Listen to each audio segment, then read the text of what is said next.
Howdy y'all, Christi here with Little Salty Homesteader. Welcome back to my YouTube channel. I am here today with another weekly update. We have some awesome, spectacular things happening out in the garden. So let's take a look around and see what's going on. All right, we are going to kick things off over here in this area of the garden, as we usually do. We're going to start with this bed back here because, as you can see, it is looking really full and lush, and it makes me oh so happy. So what we have growing in here, we have several different radishes. That's all of these kind of ruffled leaves that you see here. There are actually a couple that are ready to harvest. I saw them yesterday. So we have a purple plum there, and then I think this might be French breakfast here. So that's really exciting to see. There are 7 different types of radishes in here, I think, maybe 8. I can't remember off the top of my head.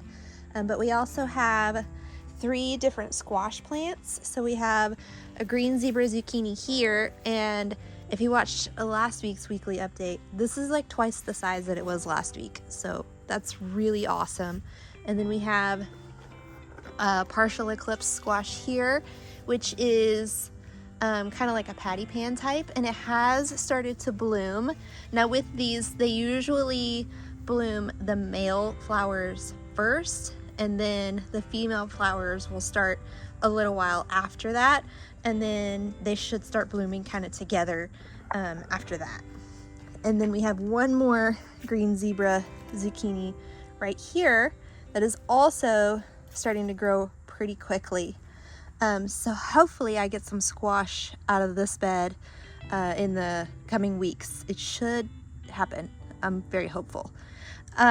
We do have some brassicas that were transplanted in here. This was the first round of transplants.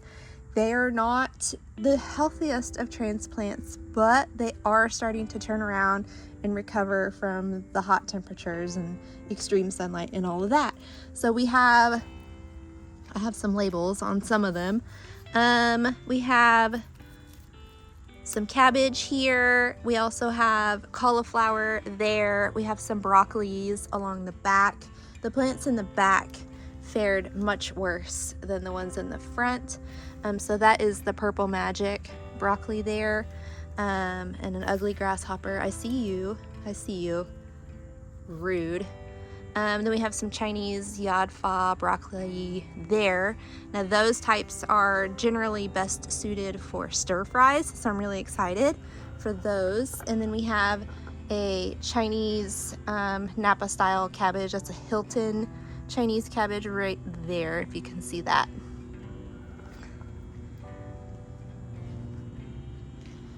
Before I move on to the other beds, I wanted to take a second to talk about this pepper plant. You can see it's got several, sorry about that, loud truck. You can see it's got several ripe peppers on it. I harvested quite a few the other day, maybe 30 or 40, but I need to come through, harvest some more. I'm just trying to collect them as I see them because I want to ferment them with some Tabasco peppers that are up on the patio to make a hot sauce. And I have almost that first quart ready to go, so I'm trying to gather them before the grasshoppers eat them so that I can utilize them the way that I want to. Moving on to this middle bed, you can see right there we have pumpkins blooming. Makes me oh so happy. So this variety is the Spark mini pumpkin.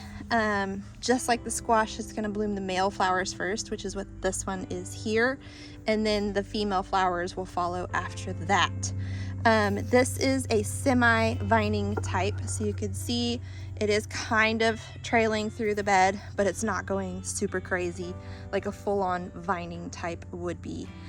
We also have some peppers still growing. The pepper plants that are in here are all jalapenos. This end has like my rainbow varieties. So we have pumpkin spice, and then we have lemon spice, and we have several different ones that are starting to get ripe there. So you can see the varying shades of jalapeno colors here. We also have some Brussels sprouts that were transplanted in. This one's looking okay. I think I need to come spray with BT because we got some nibbled leaves happening. This one definitely got nibbled by something, so I don't know if it's going to recover, but I will keep an eye on it. And then we have a red Brussels sprout there. It looks very, very small, but the leaves that are growing are much healthier than this plant, so I'm hopeful that that guy will grow to be a healthy plant. Moving down from this end, we have some beets. There were some badger flame beets planted. Nothing came to, they germinated, but I think the soil stayed too moist and they just died off. And then we have Boldor, which is another golden beet variety. The bull's blood that germinated, a bug knocked it out. I'm thinking roly-polies. I battle them pretty regularly in this garden, all over, not just in this raised bed, but all the raised beds and the flower bed. They're kind of a pain. But we do have lots of Kyoja beets here, or not lots, we have 3. So hopefully I'll be able to get something to utilize from what has germinated here. We have some Aspa Brock broccoli here, and then we have Green Magic broccoli. We have some carrots that are starting to grow pretty well. I do need to come through and thin these out so that we will actually get some carrot development. I'm waiting probably another week or so just to make sure that whatever pest is in here eating things leaves these carrots alone, because I had thinned this row out and then something came and ate all of the ones that I left. So I don't want that to continue to happen. So I'm gonna wait just another week or so before I thin these, and then the other varieties on down. The peppers over here, more jalapenos. This one is a brown variety. So they ripen to like a dark chocolate brown color. Then we have the Jedi variety here. And then it looks like we have a few that are ready to be harvested again.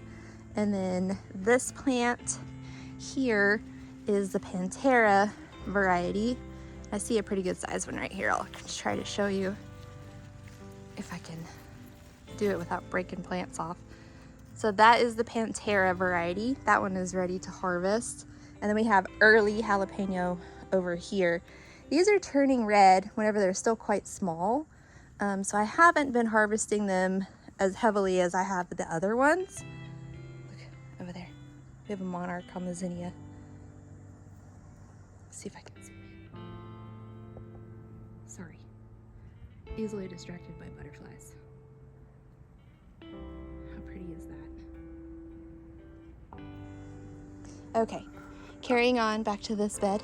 All right, so jalapenos. Last Friday, I pickled 4 pints of jalapenos.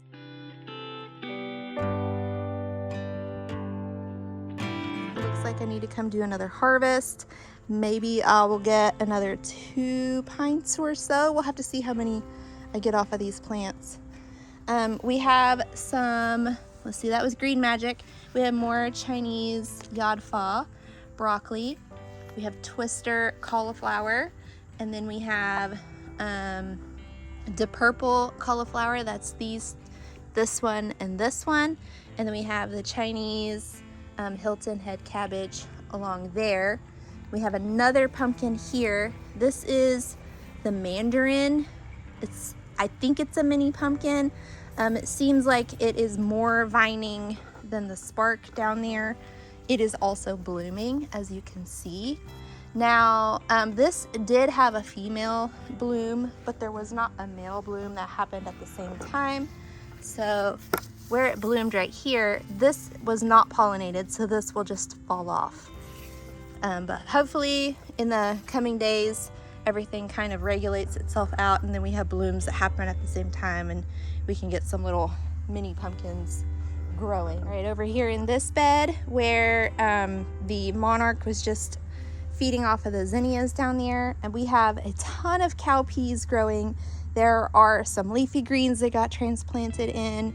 The eggplant is doing really excellent. We'll walk around in a minute and I'll show you that. This bed is just full of life right now. So the cowpeas that are in this bed are a variety called Blue Goose. They have been an incredibly prolific producer this year. Probably 75% of what I have inside, either already stored in a jar in the pantry or drying out on a tray, are this Blue Goose variety. So really exciting. This is what I do for our New Year's kind of black-eyed pea tradition every year, is I just grow them.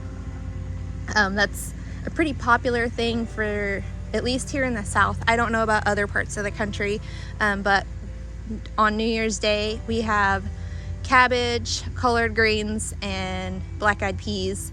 The black-eyed peas are for luck, the cabbage is for money, and then the collard greens are for health, if I'm not mistaken.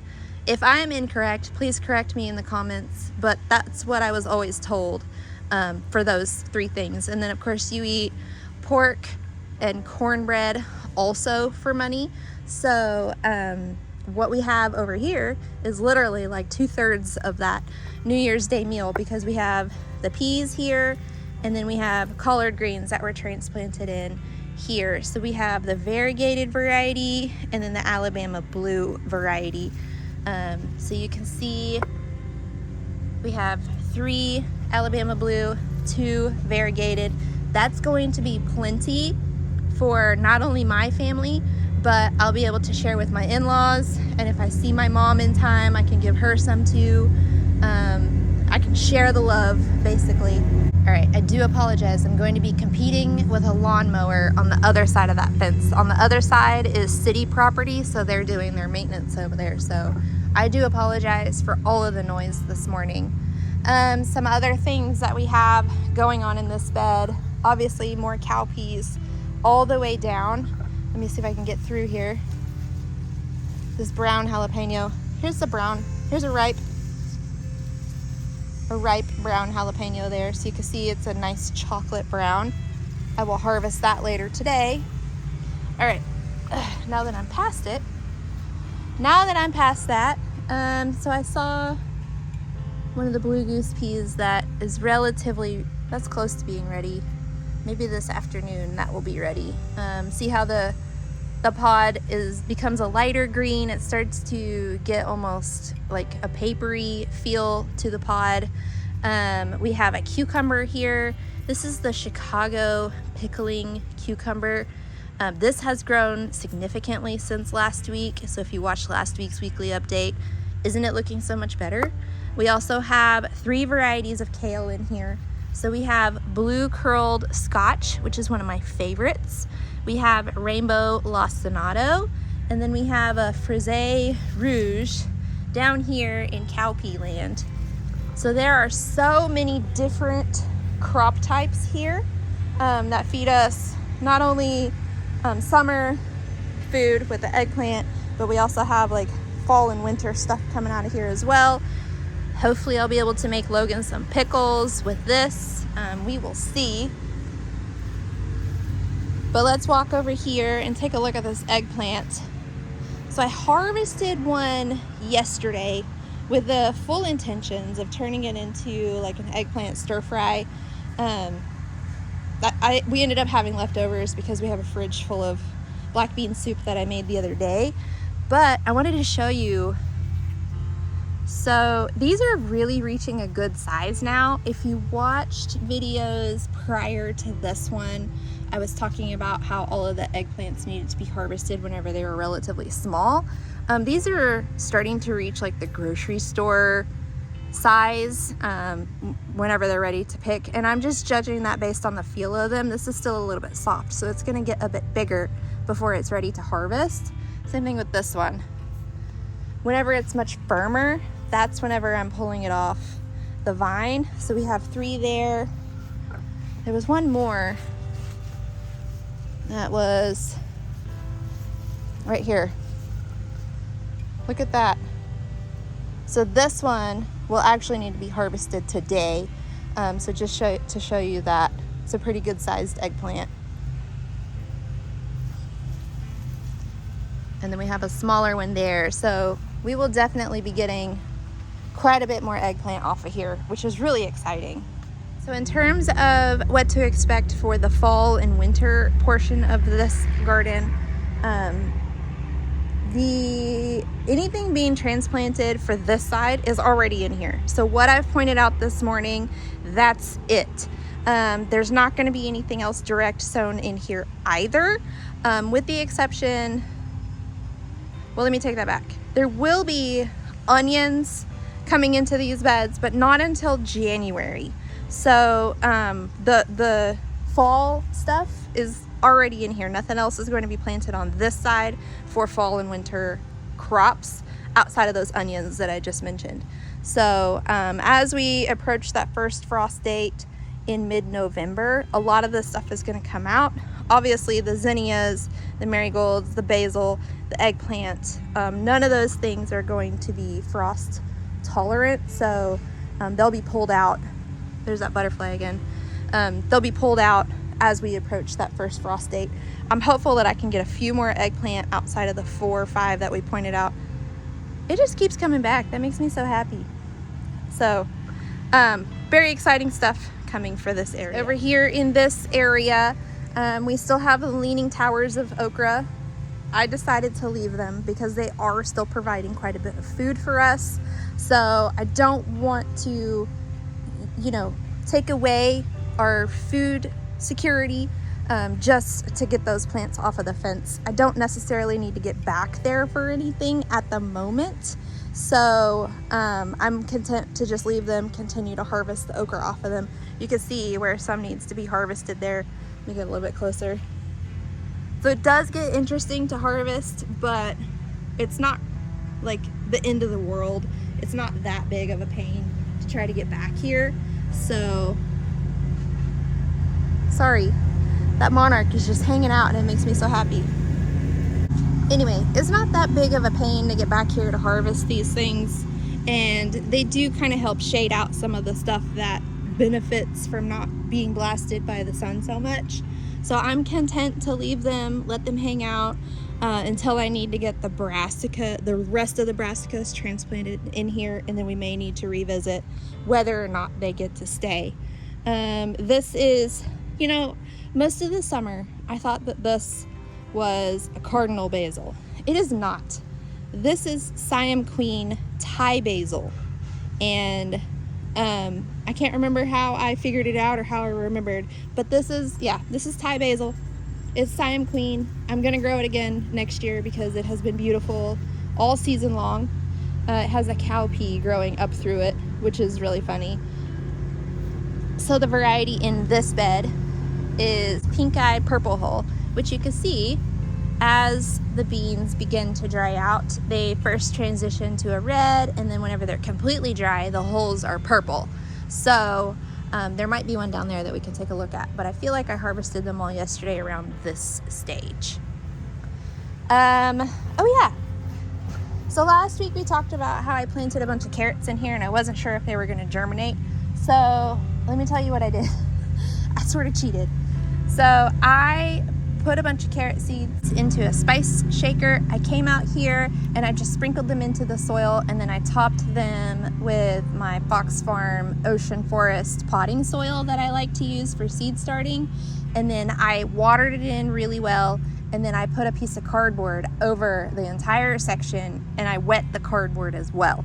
So what the cardboard did was it held in the moisture for all of these carrots.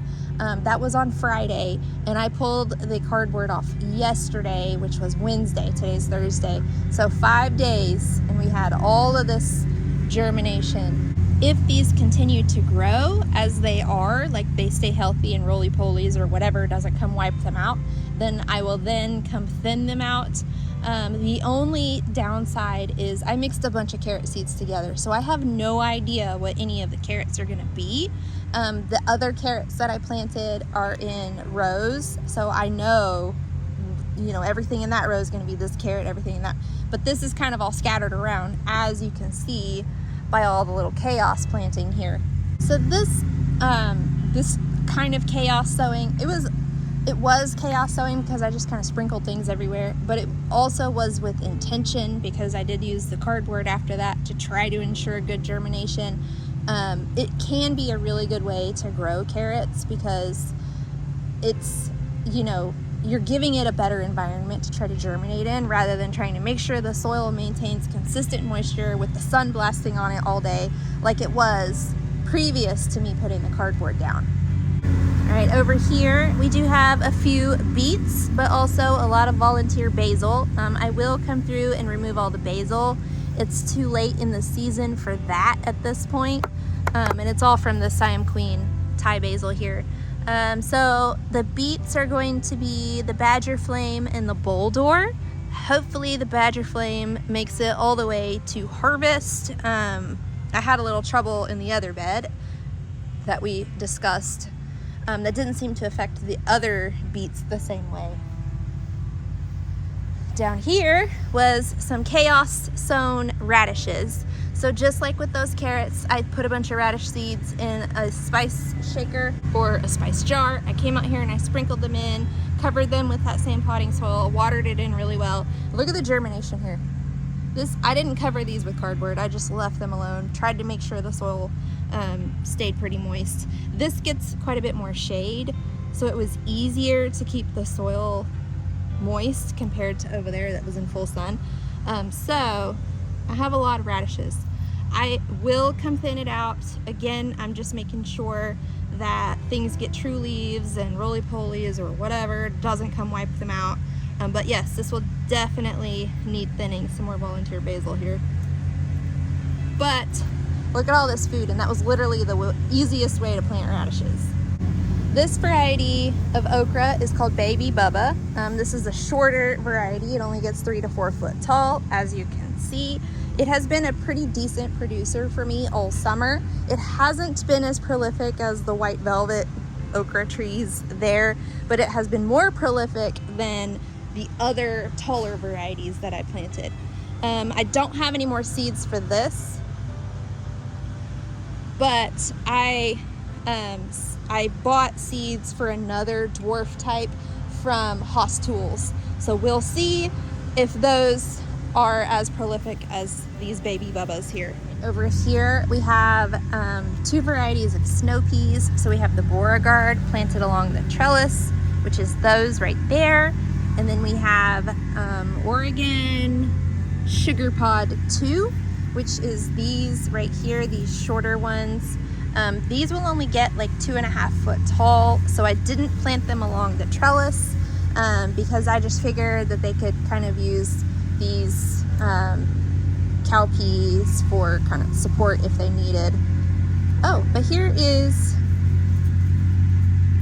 a purple, pink eye purple hole. Like, so this is almost completely dry, so you can see how it turns purple there. And I will harvest that later today.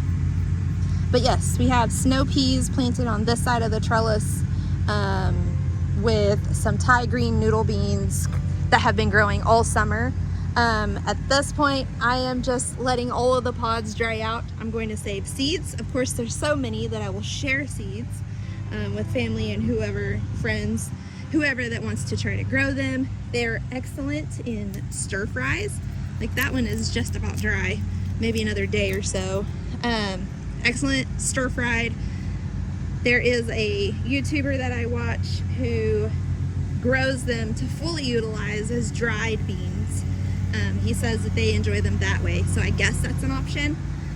But I just grow them for stir fry. So you can see how many we have here. There's a ton. So this is the Thai green variety. On this side of the trellis, we have the Chinese red variety. I'm doing the same thing, letting them dry out. I'm going to save the seeds to continue planting. This is several seeds, so I'll be able to share these as well. Also on this trellis, we have the Hostinator pickling cucumber. Look how cute that cucumber is. This one will be ready in a couple of days. This one was already growing and it never reached like a good size, and something nibbled on it and I forgot to pick it off last week, so I will get rid of that now. Also on this side of the trellis, we have snap peas. Now snap peas are a cross between the English sweet peas and the snow peas. So these will have like a puffy pod like a sweet pea would, and the snow peas have flat pods. That's basically the only difference. You utilize these the same way: fresh eating, stir-fried, steamed, etc., so on and so forth. So the varieties that are over here, this is the Sugar Magnolia Purple variety, and then we have a dwarf variety called Sugar Bon. That we have one plant. I sowed some more seeds yesterday, so hopefully we can get those germinated and growing as well. The cowpeas in this bed, I don't have very many plants left. I actually need to come prune this basil back because it's outrageous and out of control. But the cowpeas in this bed are a variety called Phenomenal, which you can see here. The peas themselves are black and white, just like a Holstein cow. They have not, I planted the, sorry, start that sentence over.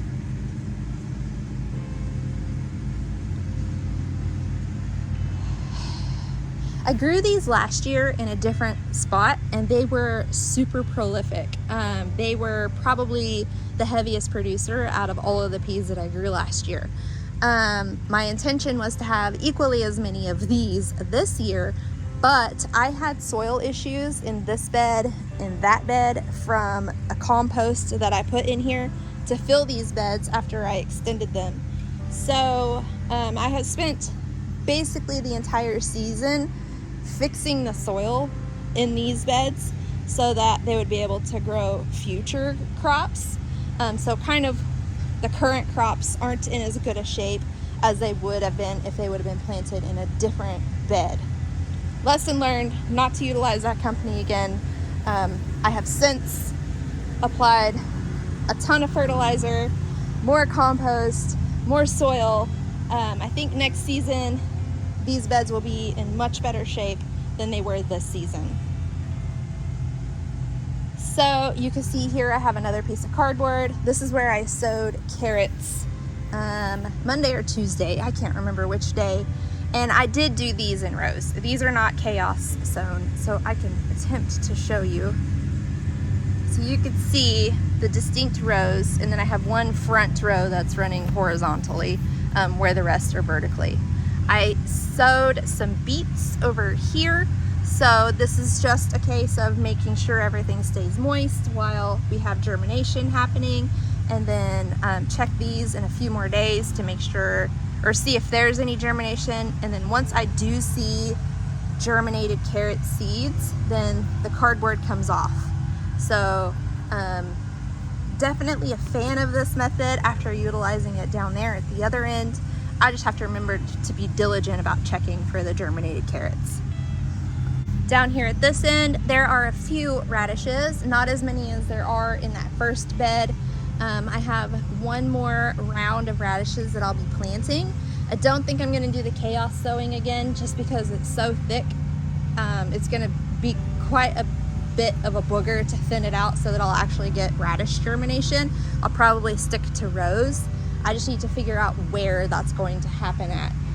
So what we have over here, I believe, is cherry bell, and then Japanese wasabi maybe, and then possibly purple plum, just looking at the stems of these.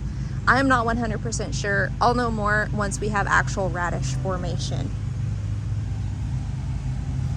You can see, obviously, okra doing pretty well. There's a few that are ready to harvest down here. I have not done any harvesting today. I actually haven't done anything out in the garden today. So what you're seeing is a growing to-do list of things that need to be done out here. Over here we have what will become 60% of the garlic location. I still need to amend it. I will be filming an entire garlic growing guide for North Texas. I have my seed garlic. It is in my refrigerator, out of my garage in the drawer. So some varieties of garlic do require cold stratification. You have to give them a period of cold temperatures in order to trigger the growth of the plant. So in this case, by putting the garlic in the drawer in the refrigerator, that's going to trigger bulb development within those cloves. Usually it's hard neck varieties that require the cold stratification. I didn't want to just dig through each and every variety and pick and choose what needed to go in the fridge and didn't, so I just threw all of the garlic that I ordered in the drawer. It's not going to hurt the soft neck varieties to be refrigerated. It's perfectly fine. So what I need to do with these spaces, so we have these 3 quads here, the 2 bags in front of the greenhouse, and then there's another quad underneath that arch. All of that is going to be home to the garlic, and I need to amend all of those spaces. So I need to add at least 2 inches of compost to each location, and then at least 1 inch of the cow manure to each location. And I also need to mix in vegetable garden fertilizer and bone meal for phosphorus to all of the locations. Once that's done, then these will be ready for planting. I need to pick up more compost. I have the cow manure, as you can see. I have the fertilizer and the bone meal inside, so I just need to go to the nursery and hope I don't spend any money on those plants there. Just need to grab the compost and get out. One more note on the garlic. I will be planting it out closer to Halloween. When you're cold stratifying, your cloves need to be refrigerated for at least 40 days, and I just got it in on Monday, so I'm really going to be pushing it to get it in around Halloween. Moving on to the flower bed. As I was walking around, that monarch butterfly that I pointed out several times was really heavily flying through here looking for some nectar pollen sources. So I need to keep that in mind for next year to make sure I have monarch friendly stuff in here, more monarch friendly stuff in here. Obviously it liked the zinnia a lot because it kept going over to it. But let's talk about what we do have in here. So we have dragon's breath celosia at this end and the other end. So you can see the plumes on it are kind of pink and a slight bit of orange. The stem is very bright pink. The one down there, even the leaves are like a dark pink to red color, but that one gets more sunlight, and we'll see here in just a minute how much more dramatic it looks with the salvia as the backdrop. We still have spider lilies blooming, which I love. I still want to get more to plant in here because I like the surprise that they give me whenever they sprout and then bloom. We have bush beans all the way down. We are starting to get some beans on them, which I probably need to come harvest. There's probably enough that I can add it to the cashew chicken stir fry later that I'm going to be making. So that eggplant that I harvested yesterday will be an eggplant stir fry. So we're having stir fry for dinner all the way around. But I see a couple over here, and then I saw some yesterday that were ready, so I'm sure they're extra ready today. Further down, some purple ones. The snapdragon patch, honestly, I am super surprised that it survived the summer. It didn't really bloom much, but I think if I can get it to live through the winter and into next spring, then it will be really beautiful with the blooms, so we'll see. This one did give us some white flowers, which were really kind of cute. We have some Strawberry Fields Gomphrena. We have Echinacea back there, purple bush beans. There is a hollyhock that doesn't look like it's doing super great. The other end has a better looking hollyhock though. So this end has the snapdragons, that end has the hollyhock. It's not exactly a complete mirror, but you know, it's close. So we do have some other Echinacea here. This one was planted last year. That one was planted this year.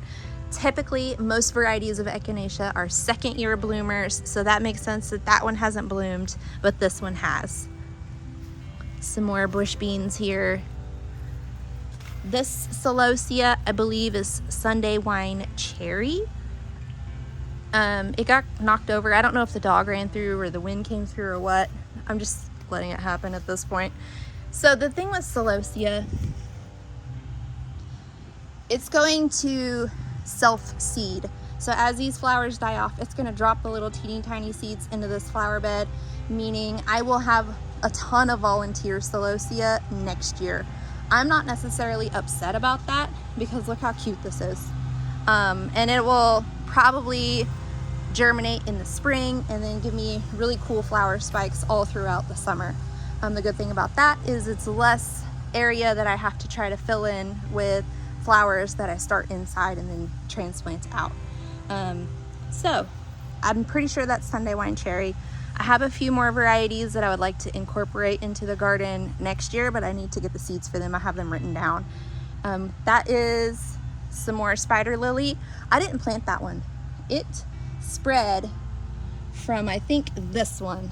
So yeah, that's really cool that I'm gonna have those two there. I guess volunteers, maybe I don't need to plant anymore. I just need to wait until they spread on their own. That's cool.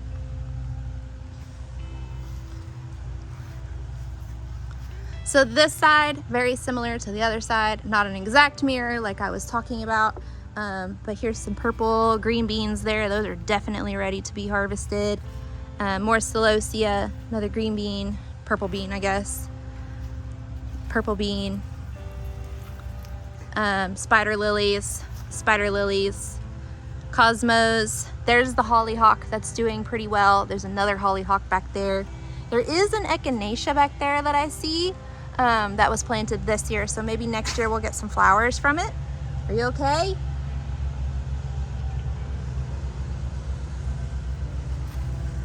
Purple gomphrena. I don't want to upset that bee there, if you can see.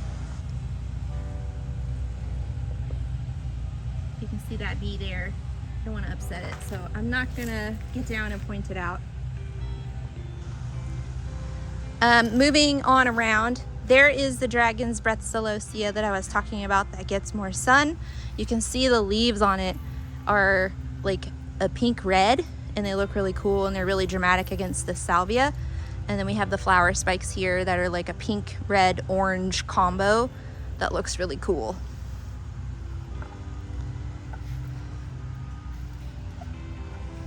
Let me get out of this. Don't want to cast a shadow. All right, so over here we have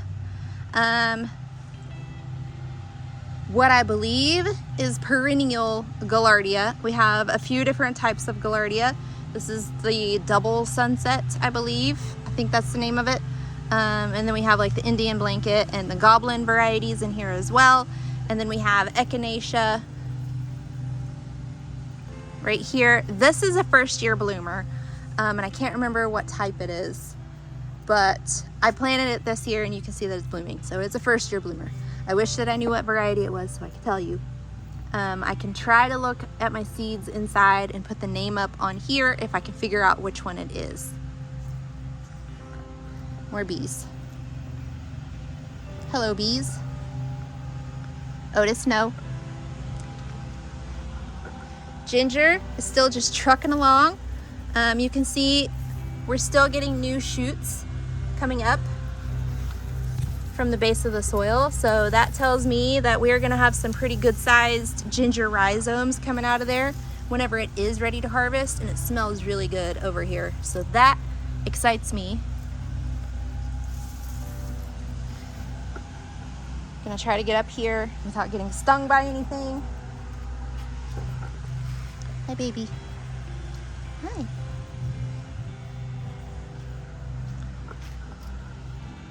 More ginger over here. Again, you can see new shoots coming up, so we're gonna have some good rhizomes come out of here as well. That makes me so happy. And this one might be looking more lush than that one these days. Really, I'd have to do a side-by-side comparison to see, but it's looking pretty filled in there. So that's cool. All right, pepper-ish green stalk. This thing is doing so much better than it did over the summer. I just think it doesn't like to grow peppers in the summer because it seems to do a lot better in the fall with peppers. I guess because the temperatures are a bit more mild and it's easier to maintain a better soil temperature for them. That is my best guess. So we have a ton of peppers growing, which you can see. You can see, there's just quite a few. I saw a habanero that probably needs to be harvested today. My husband's been snacking on those lately. Celosia, giving some beauty in here. We have some varieties of basil, also providing some beauty in here. This Tabasco, I harvested several off of a couple of days ago, but I need to come through and do another harvest. I have to use a stepladder to harvest up there because they're so like out of my reach. Unless I want to risk breaking the plant to get to them, I just grab a stepladder and climb on it to harvest up there. But yes, this is really starting to put on quite a few peppers. That is a Tabasco, and its original plant is way down here. So I guess it wants to be a Tabasco tree. I'm not entirely sure, but we have peppers kind of all the way around. So these are kind of what I'm using whenever I just need to grab like fresh, you know, whenever we do Pizza Friday and I need jalapenos for the pizza, I just come grab them off of here. The ones that are out there, I'm trying to utilize for like pickled jalapenos and stuff. And this is a bit closer to walk whenever I'm in a hurry and trying to cook in the kitchen. Strawberries. So I can't decide if they're looking better or worse or the same. I feel like this has very recently declined, but we have a lot of like new shoots coming off, or runners. I think runner is the correct term. We have a lot of new runners coming off. So I guess it's looking the same if you balance out what we're losing compared to what we're gaining. My goal is still to fill in all the pockets. It's a little slow going, but hopefully we get there. The entire garden was fertilized yesterday. All of the raised beds, all of the green stalks, the lime tree, and then the front flower bed. So hopefully that triggers a little bit more growth from here. It's not that difficult to keep these alive over the winter. I have a very specific cover that fits over this green stalk and like tightens at the bottom, so I'm able to protect the strawberries from super deep freezes. Last year I only needed to put one over, but I could double if necessary. Like if I feel like it's going to be way too cold and one just isn't going to give enough protection, I can slide another over and just kind of double insulate it, I guess. Lime tree. Okay, y'all, this is cracking me up. Okay, so it had a ton of basil growing in it. If you watched any of the videos from earlier in the season, especially in August and early September, you probably saw how this half was literally like giant basil shrubs. I cut them all down. They're trying to grow back here. I'm just gonna keep pulling the leaves off until they get the idea. I cut them all off, and that really helped trigger some new growth on the lime tree. And then the temperature started dropping, which helped contribute to the plant's overall happiness. It was not happy with the super heat, but now look, we're starting to get, it's gonna bloom. I don't know if I'm actually going to get limes from it. I thought, you know, I had already chalked this year up as a loss in terms of the limes. So I'm not, you know, counting on them to be limes, but I am cautiously optimistic that I might have some winter limes come off of here. If that is the case, then that will be awesome. There's a couple more over there. So I'm pretty sure these are self-pollinating. Pretty sure. I don't know for sure, but I'm pretty sure. But we have new growth. It's about to bloom. Happy plant. Again, it was fertilized yesterday, so hopefully that triggers some more happiness in the plant. I'm trying to keep all the basil out of here. I learned a lesson that even though I thought they were friendly and they could grow together, if you plant basil in here, probably just leave it at one plant and maybe a more compact variety like Spicy Globe or Purple Ball, and not one of the giant varieties like we had growing in here. The herb green stalk really doesn't look any different than last week. Trying to baby some things along like this mint, hoping to bring it back. I almost killed it in a period of overwhelm, neglected this whole green stalk. and almost lost all the mint, which is surprising because I thought it was unkillable. It is apparently not, as you can see. So hopefully this pocket can kind of bounce back and then spread back out where like it was. Lavender seems to thrive on neglect, so don't baby your lavender, I guess is the lesson there. The thyme, I still need to come give it a haircut. All of this underneath, all of this bottom growth will be what gets cut. I will hang it and dry it and then put it in a jar to utilize for cooking and stuff, because some recipes it's better to have the dried thyme and some recipes it's better to have the fresh thyme. So I like to have both on hand. We have hyssop blooming. So there's some blooms. This one was blooming, but I think it's done now. We have tarragon. Somehow it survived my neglect. We have rue down there. Marshmallow. This part of the marshmallow plant is doing pretty well. This plant clearly is not. So I need to cut these off so it doesn't impede people walking by, because we still need to get by with the mower and the weed eater. But yeah, sort of the same state of affairs that it was a week ago. Just kind of trying to nurture it through until the rain will be enough water to maintain it. This was fertilized yesterday as well, so hopefully that will trigger some more growth on the mint. You can see there's only 2 trays left. I moved the lettuce indoors and restarted that. It is underneath a grow light now. I'm hoping to get some more lettuce than what had germinated so that I can plant it in that black green stalk over there. But what we do have, we have cool season annual flowers. We have sweet alyssum, calendula. That looks more like alyssum. And then we have 1 snapdragon. So I will put that in the flower bed to become flowers for next year. These will give us color and flowers this year. These 2 will probably be transplanted in the next week or 2. I'll wait, not today because it's going to be a little bit warm for transplanting things today, but maybe over the weekend I can get these guys planted into the flower beds and the vegetable gardens. We have some very ugly brassicas, cabbage loopers, cabbage moths. Really do a number on brassica plants, and they do it very quickly, as you can see. I have sprayed all of these with BT. I did it the other morning, and I'm starting to see some new unaffected growth coming out of these plants. So I'm going to leave these here for another week or 2 before I transplant them into their homes, just to try to get some good, healthy leaf growth on here before I stress them out with a transplant.